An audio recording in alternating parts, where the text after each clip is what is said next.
They call us the Great Satan. And if they get nuclear weapons, other people in the neighborhood will pursue their nuclear weapons as well. Vice President Biden. We can't live with that. War should always be the absolute last resort.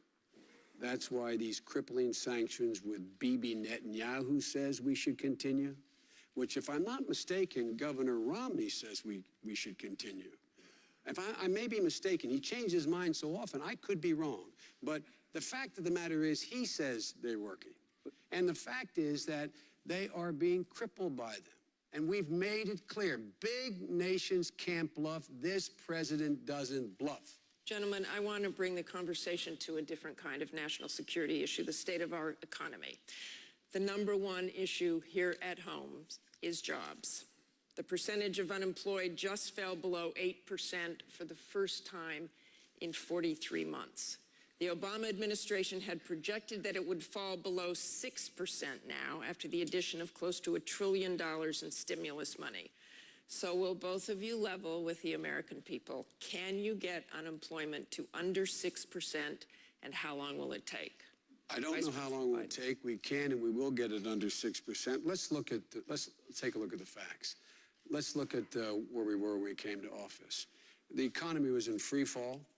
We had the Great Recession hit. 9 million people lost their job. $1.6 trillion in wealth lost in equity in your homes and retirement accounts for the middle class. We knew we had to act for the middle class. We immediately went out and rescued General Motors. We went ahead and made sure that we cut taxes for the middle class. And in addition to that, when that occurred, what did Romney do? Romney said, no, let Detroit go bankrupt. We moved in and helped people refinance their homes. Governor Romney said, no, let foreclosures hit the bottom. But it shouldn't be surprising for a guy who says 47% of the American people are unwilling to take responsibility for their own lives. My friend recently in a speech in Washington said 30% of the American people are takers. These people are my mom and dad, the people I grew up with, my neighbors. They pay more effective tax than Governor Romney pays in his federal income tax. They are elderly people who, in fact, are living off of Social Security. There are veterans and people fighting in Afghanistan right now who are, quote, not paying any taxes. I've had it up to here with this notion that 47%, it's about time they take some responsibility here. And instead of signing pledges to Grover Norquist not to ask the wealthiest among us to contribute to bring back the middle class, they should be signing a pledge saying to the middle class, we're going to level the playing field. We're going to give you a fair shot again. We are going to not repeat the mistakes we made in the past by having a different set of rules for Wall Street and Main Street, making sure that we continue to hemorrhage these tax cuts for the super wealthy. They're pushing the continuation of a tax cut that will give an additional $500 billion in tax cuts to 120,000 families. And they're holding hostage the middle-class tax cut because they say we won't continue the middle-class tax cut unless you give the tax cut for the super wealthy. It's about time they take some responsibility. Mr. Ryan. Joe and I are from similar towns. He's from Scranton, Pennsylvania. I'm from Janesville, Wisconsin. You know what the unemployment rate in Scranton is today? I sure do. It's 10%. Yeah. You know what it was the day you guys came in? 8.5%. Yeah. That's how it's going all around America. Look, you don't read the statistic. That's not how it's going. It's going down. This is his 2-minute answer, please. Did they come in and inherit a tough situation? Absolutely. But we're going in the wrong direction. Look at where we are. The economy is barely limping along. It's growing at 1.3%. That's slower than it grew last year, and last year was slower than the year before. Job growth in September was slower than it was in August, and August was slower than it was in July. We're heading in the wrong direction. 23 million Americans are struggling for work today. 15% of Americans are living in poverty today. This is not what a real recovery looks like. We need real reforms for a real recovery, and that's exactly what Mitt Romney and I are proposing. It's a 5-point plan. Get America energy independent in North America by the end of the decade.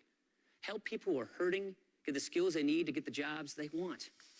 Get this deficit and debt under control to prevent a debt crisis. Make trade work for America so we can make more things in America and sell them overseas and champion... Minute answer, Look, please. Did they come in a situation? Absolutely. But we're going in the wrong direction. Look at where we are. The economy is barely limping along. It's growing at 1.3%. That's slower than it grew last year, and last year was slower than the year before. Job growth in September was slower than it was in August, and August was slower than it was in July. We're heading in the wrong direction. 23 million Americans are struggling for work today. 15% of Americans are living in poverty today. This is not what a real recovery looks like. We need real reforms for a real recovery, and that's exactly what Mitt Romney and I are proposing. It's a 5-point plan. Get America energy independent in North America by the end of the decade. Help people who are hurting get the skills they need to get the jobs they want. Get this deficit and debt under control to prevent a debt crisis. Make trade work for America so we can make more things in America and sell them overseas, and champion small businesses. Don't raise taxes on small businesses because there are job creators. He talks about Detroit. Mitt Romney's a car guy. They keep misquoting him, but let me tell you about the Mitt Romney I know. This is a guy who I was talking to, a family in Northborough, Massachusetts the other day, Cheryl and Mark Nixon. Their kids were hit in a car crash, 4 of them. 2 of them, Rob and Reed, were paralyzed. The Romneys didn't know them. They went to the same church they never met before. Mitt asked if he could come over on Christmas. He brought his boys, his wife, and gifts. Later on, he said, I know you're struggling, Mark. Don't worry about their college. I'll pay for it. When Mark told me this story, because you know what? Mitt Romney doesn't tell these stories. The Nixons told this story. When he told me this story, he said it wasn't the help, the cash help, it's that he gave his time, and he has consistently. This is a man who gave 30% of his income to charity, more than the 2 of us combined. Mitt Romney's a good man. He cares about 100% of Americans in this country. And with respect to that quote, I think the vice president very well knows that sometimes the words don't come out of your mouth the right way. But I always say what I mean. And so does Romney. We want everybody to succeed. We want to get people out of poverty, in the middle class, onto a life of self-sufficiency. We believe in opportunity and upward mobility. That's what we're going to push for in a Romney administration. Vice President, look, I have a feeling you have a few things to say here. The idea, if you heard that little soliloquy on 47%, you think he just made a mistake, then I think I think I got a bridge to sell you. Look, I don't doubt his personal generosity, and I understand what it's like. When I was a little younger than the congressman, my wife was in an accident, killed my daughter and my wife, and my 2 sons survived. I have sat in the homes of many people who have gone through what I get through, because the one thing you can give people solace is to know, if they know you've been through it, that they can make it. So I don't doubt his personal commitment to individuals. But you know what? I know he had no commitment to the automobile industry. He said, let it go bankrupt, period. Let it drop out. All this talk, we saved 1 million jobs. 200,000 people are working today. And I've never met 2 guys who are more down on America across the board. We're told everything's going bad. There's 5.2 million new jobs, private sector jobs. We need more, but 5.2 million. If they'd get out of the way, and let us pass the tax cut for the middle class, make it permanent. If they get out of the way and pass the jobs bill, if they get out of the way and let us allow 14 million people who are struggling to stay in their homes because their mortgages are upside down, but they never missed a mortgage payment, just get out of the way. Stop talking about how you care about people. Show me something. Show me a policy. Show me a policy where you take responsibility. And by the way, they talk about this great recession. If it fell out of the sky, like, oh my goodness, where did it come from? It came from this man voting to put 2 wars in a credit card, to at the same time put a prescription drug benefit in the credit card, a $1 trillion tax cut for very wealthy. I was there. I voted against them. I said, no, we can't afford that. And now all of a sudden these guys are so seized with the concern about the debt that they created. Congressman Ryan. Let's not forget that they came in with one-party control. When Barack Obama was elected, his party controlled everything. They had the ability to do everything of their choosing, and look at where we are right now.